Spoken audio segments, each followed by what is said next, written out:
ইন্নাদ-দীন ইনদাল্লাহিল ইসলাম। সম্মানিত মুহতারাম হাজিরিন, আমি আসলে বক্তব্য দীর্ঘ করব না, কারণ সময় শর্ট। একটা কথা বলতে চাই, আমাদের দেশে যদি শান্তির আশা আমরা করি, তাহলে চরমুনাফি সাহেবের বিকল্প নাই। নবীর যুগে কন্তির আচার ছিল, কোরালের আচার, কাশির আচার, বেলচার আচার, দাওয়ার আচার। আজও বাংলাদেশে কন্তির আচার, কোরালের আচার, বেলচার আচার আছে। দেশ 1971 এই বাংলাদেশ স্বাধীন হয়েছিল। পরে গত 2024 আগস্টের 5 তারিখ আবার স্বাধীন হয়েছে। আমি এটাকে স্বাধীনতা মনে করি নাই। আমাদের দেশে পন্থীর আচার, কোরআনের আচার এখনো আছে।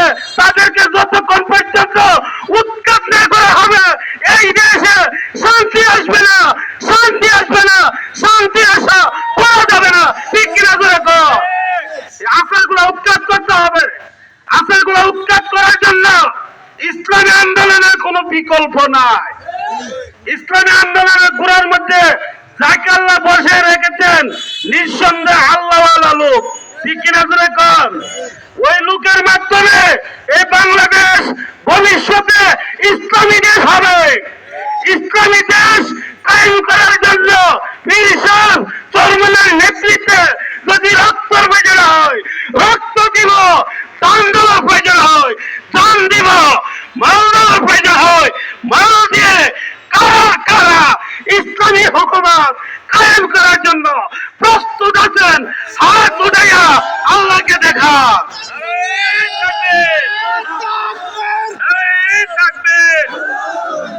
ইসলামী আন্দোলন বাংলাদেশ, ইসলামী আন্দোলন বাংলাদেশ।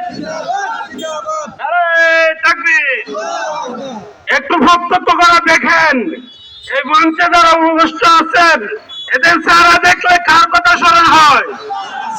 আর অন্যান্য মিটিং করে স্টেজে তাকায় দেখলেন, চেহারা দেখলে কার কথা স্মরণ হয়?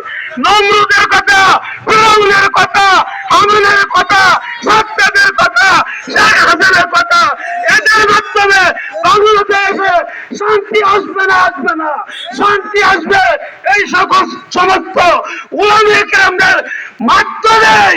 এই দেশে শান্তি আসবে, শান্তি আসবে। ঠিক কিনা জোরে কর।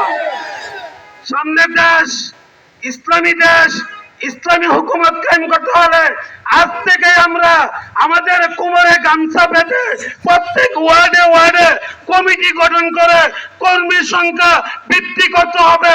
এই কাজ আমরা রাত 24 ঘন্টা ফিকির করে ইসলামী হুকুমত কায়েম করার লক্ষ্য উদ্দেশ্য আমাদের হবে। মন্তব্য করে গন্তব্য ঠেকানো যায় না।